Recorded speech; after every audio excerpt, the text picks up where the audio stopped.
What is going on, everyone? It is Tyler McKinney back here again, and we are going to talk about the CFL. We got some bad news today. Well, at least if it's your first time here, glad to have you. If you're a return viewer, thanks for coming back and thanks for watching more videos. And if you haven't yet, consider subscribing. Why not? Why not subscribe to the #1 sports league killing channel out there? That's right. As soon as I start following your football league, I will promise you that I will kill it. And listen, we've killed another one off, and that's right. The CFL, it's been officially announced that the CFL got denied a $30 million loan to go through and do a bubble 2020 season, a shortened season in a bubble around Winnipeg, and just do a 6-game season with the playoffs, 8 teams making the playoffs. That's not happening anymore. Sorry about the mic hitting. That's not going to happen. And they're deciding that since they don't get the $30 million loan from the government, that they're calling it quits for 2020. Guys, that's right. They're looking to the future, to 2021, starting back up with the CFL. And there you have it. Hey, I'm a lucky charm. What can I say? I'm 2 for 2. I told you guys I was starting to follow the XFL. I was all about the XFL and the XFL. What happened? You know what happened. It went out, it went down, but thankfully it got revived. And we'll see what happens here coming up, but we haven't had any more sports with it, and this is league number 2.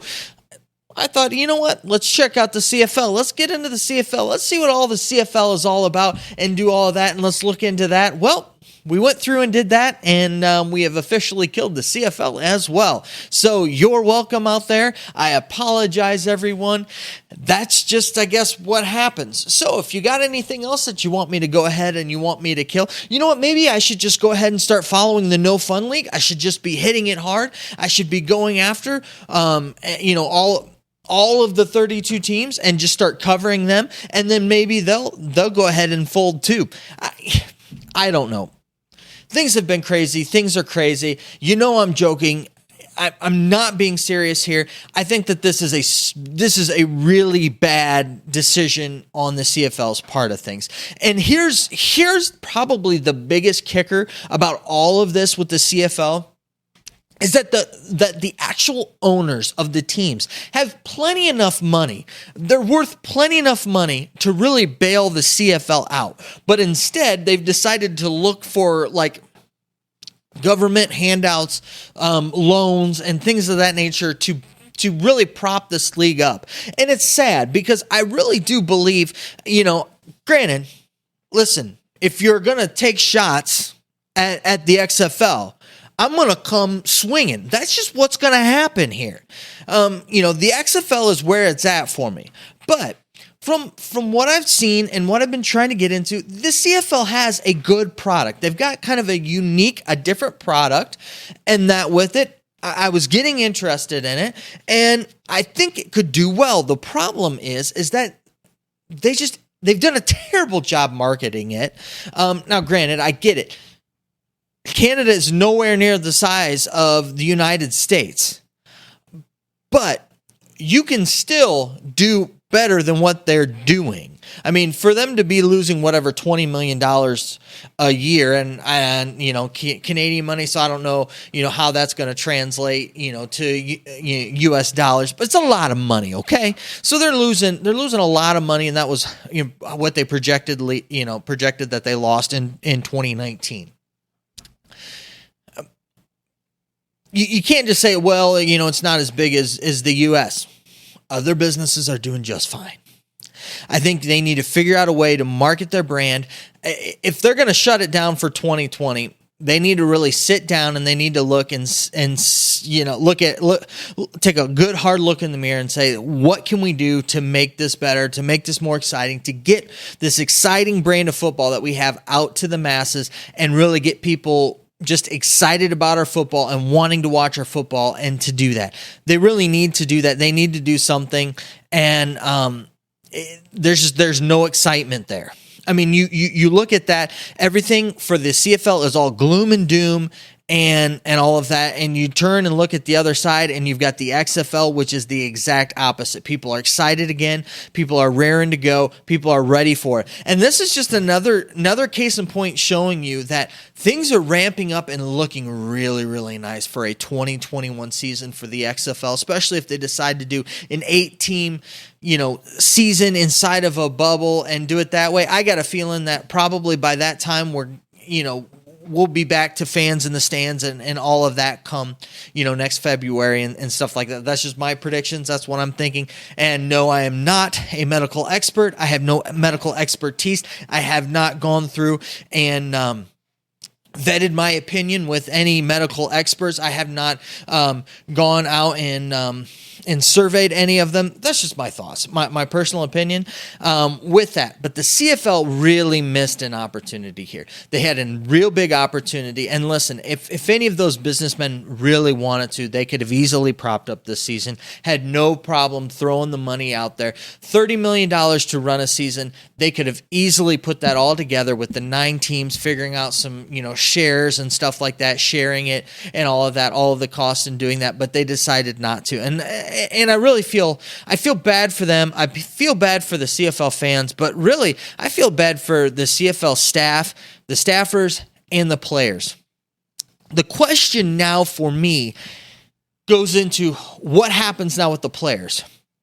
Now, I went through and went on the tirade about, Vernon Adams Jr. and him standing up for the CFL and going after my XFL and all of that. And I really do feel for him right now, because what's going to happen to these guys? Are they going to end up paying their salaries? The CFL's already in the hole. So are these owners just going to, cough up the money out of their own pockets and going to pay for this? I mean, what's going to happen? And we already know that the guy's been out there pretty much, delivering food to kind of make ends meet. That's what's happening with these guys. These guys are not your multi-millionaire players who have money saved up or have made enough money that, what's going to happen? Are they going to cover their contracts? Are they not going to? Are they going to get paid? Are they not going to get paid? What is going to happen with that is my question on that, because this is really the interesting part about it. And this is one thing I will say about the XFL. The XFL they paid their guys.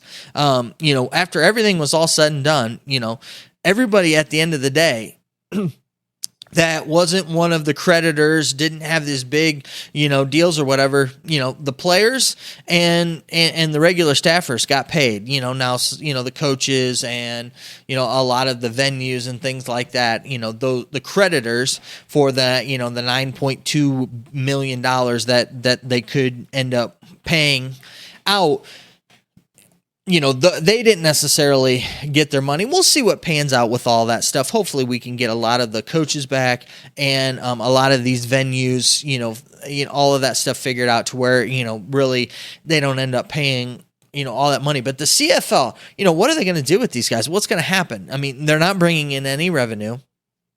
They don't have any loans, and they already, even with running a season the way they did last year, still lost money.